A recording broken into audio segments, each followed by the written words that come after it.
Hi friends, welcome back to Alien Vlogs. இன்னைக்கு நம்ம உடம்புல வந்து நோய் எதிர்ப்பு சக்தி அதிகரிக்க என்ன பண்ணலாம்ங்கறத பத்தி இன்னைக்குள்ள வீடியோல பார்க்கலாம். சமீப காலமா நாம ஃபேஸ் பண்ற ஒரு பெரிய பிரச்சனை தான் கொரோனா வைரஸ். இது சாதாரணமா நமக்கு வரக்கூடிய ஜலதோஷம், அதாவது காமன் கோல்ட் ஃபேமிலியை சார்ந்தது. ஆனா கொரோனா அப்டேட்ஸ் பத்தி உங்களுக்கு எல்லாருக்குமே நல்லாவே தெரியும், என்ன பண்ணலாம் என்ன பண்ணக்கூடாதுங்கறத பத்தி எல்லாம். நம்ம கவர்மெண்ட் மற்றும் சுகாதாரத்துறை வந்து என்னதான் முயற்சி பண்ணியும் இதை வந்து கட்டுக்குள்ளே கொண்டு வர முடியாத ஒரு சிச்சுவேஷனில் இருக்கிறாங்க. ஆனால் கண்டிப்பாக முடியும். எப்படின்னா நீங்களும் நானும் முயற்சி பண்ணால் கண்டிப்பாகவே இது முடியும். அது எப்படிங்கிறது உங்களுக்கு எல்லாருக்குமே நல்லாவே தெரியும். அதாவது மேக்ஸிமம் நம்ம வீட்டிலே இருங்க, வெளியே எங்கேயும் போகாதீங்க. அப்படியே வெளியே போகிறதா இருந்ததுன்னா ஃபேஸ் மாஸ்க் வந்து கண்டிப்பாக போட்டுட்டு போங்க. அப்புறம் சமூக இடைவெளியை வந்து கடைபிடிங்க. இது எல்லாமே வந்து எல்லாருக்குமே தெரிஞ்ச விஷயம். அதாவது அதே மாதிரி நம்மளோட கைகளை வந்து எப்போவுமே சானிடைசர் இல்லைனா சோப்பு வச்சு சுத்தமாக வச்சுக்கிறது, இதெல்லாமே தெரிஞ்ச விஷயங்கள் தான்.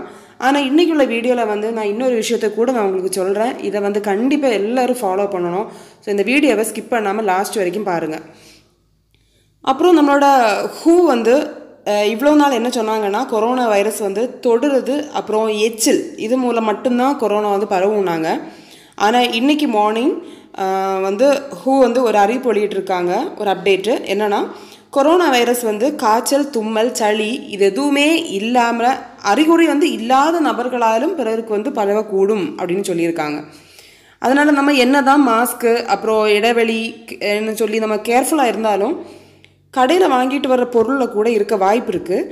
அதனால் முக்கியமான பொருளை மட்டும் வாங்குங்க. வெளியே போய் கடையிலலாம் எதுவுமே சாப்பிடாதீங்க. அப்புறம் வாங்கிட்டு வர பொருளை வந்து மேக்ஸிமம் நல்லா சோப்பு போட்டு, நம்ம இந்த காய்கறி இது எல்லாத்தையும் வந்து நல்லா சோப்பு போட்டு கழுகி அப்புறம் யூஸ் பண்ணுங்கள். அப்புறம் சானிடைசரை வந்து எப்போவுமே நம்ம கையில் வந்து யூஸ் பண்ணிக்கோங்க. அதிக நேரம் வந்து பொது இடங்களில் வந்து எங்கேயுமே நிற்காதீங்க. ஏன்னா எக்ஸாம்பிள் வந்து இப்போ ஒரு ஆள் அந்த இடத்துல வந்து இந்த நோய் இருக்கிற ஒரு ஆள் வந்து அந்த இடத்துல வந்து இப்போ ஒரு இருமல் இல்லைனா தும்மல் ஏதாவது பண்ணிட்டு அந்த சைடு போயிருப்பாங்க. நம்ம அந்த நேரம் பார்த்து அந்த பிளேஸில் போவோம், கண்டிப்பாக அந்த காட்டில் வந்து அது இருக்கும். அதனால் வந்து ஆட்கள் கூடுற எந்த ஒரு இடத்துலையுமே வந்து போகாதீங்க. இதெல்லாம் பண்ணுறதுக்கு கூட ஒரு விஷயம் கூட நீங்கள் கண்டிப்பாக பண்ணணும். அது வந்து நம்ம சாதாரணமாக ஜலதோஷத்துக்கு வீட்டில் பண்ணுற ஒரு ஹோம் ரெமெடியை பற்றி தான் இன்றைக்குள்ள வீடியோவில் நான் காட்டுறேன். இது வந்து ஜலதோஷத்துக்கு மட்டும் இல்லை, இந்த கொரோனா சிச்சுவேஷனுக்கு வந்து நமக்கு ரொம்ப ரொம்ப யூஸ்ஃபுல்லானது. இதை வந்து ஆல்ரெடி ஒரு கோவிட் பேஷண்ட் வந்து அவங்க ட்ரை பண்ணி அவங்க வந்து அதிலேருந்து மீண்டு வந்துட்டாங்க. இதோட ரிசல்ட்டை வந்து அவங்களே சொல்லியிருக்கிறாங்க, ரொம்ப யூஸ்ஃபுல்லாக இருக்குது அப்படின்னாங்க. ஸோ கண்டிப்பாக இதை எல்லோரும் வீட்டில் ட்ரை பண்ணி பாருங்கள். நீங்கள் பண்ணுறதோட விடாமல் ப்ளீஸ் இதை வந்து உங்கள் ஃப்ரெண்ட்ஸ் எல்லாருக்கும் இதை ஷேர் பண்ணி கொடுங்க. டெய்லி வீட்டில் இதை குடிக்க பாருங்கள், அரை கிளாஸ் வச்சு குடிக்க பாருங்கள். டெய்லி குடிக்க முடியலைனாலும் அட்லீஸ்ட் வீக்லி ஒரு 3 நாளாவது கண்டிப்பாக இதை வந்து குடிங்க. இப்போ அதோட இன்க்ரீடியன்ட்ஸ் என்னெல்லாம்னு பார்க்கலாம். நான் இன்றைக்கி ஒரு சின்ன துண்டு இஞ்சியை வந்து அதோட தோலெல்லாம் ரிமூவ் பண்ணி நல்லா கழுகி அதை சின்ன சின்ன பீசஸாக கட் பண்ணிகிட்ருக்கேன். இது நீங்கள் வந்து இந்த இஞ்சியாக தட்டி வேணாலும் போட்டுக்கலாம். அதோட தோலை ரிமூவ் பண்ணதுக்கப்புறம் தட்டி வேணாலும் போட்டுக்கலாம். இப்போ இது கூட ஒரு பாதி லெமன் அதை வந்து எடுத்து சின்ன சின்ன பீசஸாக கட் பண்ணி எடுத்துக்கோங்க. இது கூட சின்னதாக கட் பண்ணி வச்சுருக்கிற இஞ்சி, அப்புறம் ஒரு 4 மிளகு எடுத்துக்கோங்க. குழந்தைங்க குடிக்கிறதா இருந்ததுன்னா மிளகோட அளவை கொஞ்சம் கம்மி பண்ணுங்கள். அப்புறம் ஒரு 3 கற்பூரவள்ளி இலை எடுத்துருக்கிறேன். இது வந்து வீட்டிலேயே உள்ளது, ஃப்ரெஷ்ஷான இலை, கழுவி எடுத்துருக்கிறேன். இதை இப்போ வந்து சின்ன சின்ன பீசஸாக இப்படி கட் பண்ணி வச்சுக்கோங்க. மேக்ஸிமம் இந்த மாதிரி உள்ள ஹெர்பல் பிளான்ஸ் எல்லாம் வந்து எல்லா வீட்லேயுமே கண்டிப்பாக ஒரு செடியாவது வச்சுக்கோங்க. இது அப்புறம் 2 கொத்து துளசி இலை எடுத்துருக்கிறேன். துளசி இலை வந்து ஆப்ஷனல் தான், உங்களுக்கு இருந்தனா போடுங்க. இந்த மாதிரி கற்பூரவள்ளி இலையும் துளசி இலையும் வந்து கிடச்சுன்னா கண்டிப்பாக போடுங்க, இல்லைனா அதை ஆப்ஷனலாகவே விட்டுக்கோங்க. மற்ற பொருட்கள் எல்லாருமே எல்லா வீட்லேயும் இருக்கும், கண்டிப்பாக யூஸ் பண்ணுங்கள். இது கூட ஒரு 3 கிராம்பு எடுத்துக்கோங்க. கிராம்பில் வந்து ஆன்டிபாக்டீரியல் ப்ராப்பர்ட்டி இருக்கிறனால இருமலுக்கு வந்து இது ரொம்ப ரொம்ப நல்லது இது. அப்புறம் ஒரு அரை டீஸ்பூன் அளவுக்கு மஞ்சள் தூள் எடுத்துருக்கிறேன். இது வந்து வீட்டிலேயே நாங்கள் பொடிச்ச மஞ்சள், அதனால் அரை டீஸ்பூன் எடுக்கிறேன். இப்போ நீங்கள் கடையில் வாங்குறதா இருந்தால் கொஞ்சம் கம்மியாகவே எடுங்க, எதுக்கு தேவையில்லாமல் நம்ம கெமிக்கல் எல்லாம் உள்ளே கொண்டு போகணும். ஓகே, இப்போது அடுத்து என்ன பண்ணணும்னா, இதே மாதிரி ஒரு நார்மலான ஒரு கிளாஸில் நான் 3 கிளாஸ் தண்ணி எடுத்துக்கிறேன்.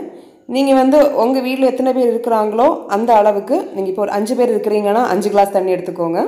இதை வந்து நம்ம நேரே பாதிங்கிற அளவுக்கு அதை கொதிக்க வச்சு வற்றினதுக்கப்புறம் அப்படி தான் குடிக்க போகிறோம். நாங்கள் இன்றைக்கி 3 பேருக்குங்கிறனால 3 கிளாஸ் தண்ணி எடுக்கிறேன். இதில் நான் இப்போ காட்டின இன்க்ரீடியன்ஸ் அவ்வளோத்தையும் 1 by 1 இதில் போட்டு கொடுங்க.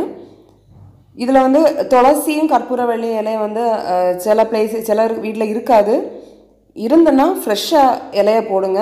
இந்த காய வச்சு அந்த பொடி இதெல்லாம் வந்து வேண்டாம். அதை வந்து ஆப்ஷனலாகவே விட்டுருங்களேன். இப்போ இந்த தண்ணியை கொதிக்க வைங்க. நான் இன்றைக்கி 3 கிளாஸ் தண்ணியை வந்து 1.5 கிளாஸ் அளவுக்கு ஆகிற வரைக்கும் ஒரு மீடியம் ஃப்ளேமில் வந்து அதை கொதிக்க விடுறேன். பாருங்கள், தண்ணி வந்து கொஞ்சம் வற்றி வந்திருக்கு. இப்போ வந்து ஃப்ளேம் ஆஃப் பண்ணிடலாம். நான் இப்போ இதை வந்து ஒரு கஷாயம் மாதிரி தான் இதை பண்ணுறேன். அதனால தான் அது கம்மி பண்ண வைக்கிறேன், அந்த அளவை வந்து கம்மி பண்ண சொல்கிறேன். இது இப்போ நார்மலாக நாங்கள் வீட்டிலலாம் என்ன பண்ணுவோன்னா, இதில் போட்ட எல்லா இன்க்ரீடியன்ஸுமே வந்து சும்மா 1 லிட்டர் தண்ணியில் வந்து போட்டு தண்ணி கொதித்ததுக்கப்புறம் ஒரு 2 மினிட்டு கூட அதை மீடியம் ஃப்ளேமில் வச்சு அப்புறம் ஒரு ஃப்ளாஸ்கில் வந்து அந்த தண்ணியை வந்து வடிகட்டி வச்சுருவோம். அப்போ ஒரு நாள் ஃபுல் டே ஒரு 2 மணி நேரம் இடம் விட்டு கொஞ்சம் கொஞ்சமாக தண்ணியை வந்து நல்லா சூடாகவே குடிப்போம். ஆனால் இப்போ இது வந்து கஷாயங்கிறதுனால கொஞ்சம் டேஸ்ட் வந்து கொஞ்சம் டிஃப்ரெண்ட்டாக இருக்கும். அதனால் ஆற வச்சு குடிக்கிறது தான் பெட்டர். இப்போ தண்ணி வந்து ஆறுனதுக்கப்புறம் அதை வடிகட்டி எடுத்துக்கோங்க. கரெக்டாக 1.5 கிளாஸ் அளவுக்கு தண்ணியை வந்து வற்ற வச்சு எடுத்துருக்கிறேன். கண்டிப்பாக இந்த கஷாயத்தை வந்து உங்கள் வீட்டில் உள்ள சின்ன குழந்தைங்களுக்கும் அப்புறம் அந்த 60 வயசுக்கு மேலான பெரியவங்களுக்கும் கண்டிப்பாக கொடுங்க. அவங்க வீட்டிலேயே தான் இருக்க வைங்க. அவங்க என்ன தான் வீட்டில் இருந்தாலும் நம்ம எல்லாம் வெளியே போயிட்டு வந்து நம்ம அவங்களுக்கு ஸ்ப்ரெட் பண்ணுறதுக்கு சான்ஸ் இருக்குது. மேபி நமக்கு உள்ள இருக்காது அந்த பிரச்சனை, நம்ம கொண்டு வந்து திங்ஸில் இருக்கலாம். அதனால் வெளியெல்லாம் போயிட்டு வரும்போது பிள்ளைங்களையோ பெரியவங்கோ பக்கத்துல எல்லாம் யாரும் போகாதீங்க. கொஞ்சம் நேரம் இடைவெளி விட்டு நம்ம எல்லாம் நீட்டாக ஃப்ரெஷ் ஆனதுக்கப்புறம் மட்டும் அவங்க பக்கத்தில் போங்க. வந்த பிறகு குணப்படுத்துறதை விட வர்றதுக்கு முன்னாடி நம்மளை பாதுகாக்கிறது தான் புத்திசாலித்தனம். நம்ம கவர்மெண்ட் இனி என்னைக்கு மருந்து கண்டுபிடிச்சி அதை டெஸ்ட் பண்ணி என்னைக்கு இனி நம்ம கையில் வந்து சேர போகுதுங்கிறது தெரியாது. அதுக்குள்ளாடி எத்தனை நம்மளோட ரிலேட்டிவ்ஸ் அண்ட் ஃப்ரெண்ட்ஸை நம்ம இழக்க போகிறோங்கிறது நமக்கு தெரியலை. அதனால் எல்லோரும் இதை வீட்டில் இப்படி பண்ணி குடிங்க. வாரத்தில் 3 நாளாவது கண்டிப்பாக குடிங்க. நம்மளோட நோய் எதிர்ப்பு சக்தி அதிகமாகிடுச்சுன்னா கண்டிப்பாக இது வந்து ஒரு சாதாரண ஜலதோஷம் மாதிரி அப்படி வந்துன்னா அப்படி வந்து போயிடும். இதனால் நம்ம உயிர் சேதம் எதுவுமே வராது. அதனால் எல்லோரும் இதை வீட்டில் ட்ரை பண்ணி பாருங்கள். உங்கள் ஃப்ரெண்ட்ஸ் எல்லாருக்கும் இந்த வீடியோவை வந்து ஷேர் பண்ணி கொடுங்க. கொரோனாலேருந்து உங்களையும் உங்கள் குடும்பத்தையும் உங்கள் நாட்டையும் காப்பாற்றுங்க. எல்லாம் நம்ம கையில் தான் இருக்குது. முக்கியமாக கொரோனாவை பார்த்து யாருமே பயப்படாதீங்க. கொரோனானால் பாதிக்கப்பட்டவங்கள சமூக விரோதிகளாக பார்க்காம அவங்கள அன்போடு நடத்துங்க. ஸோ இன்னொரு வீடியோவில் நான் உங்களை பார்க்குறேன். பாய், டேக் கேர்.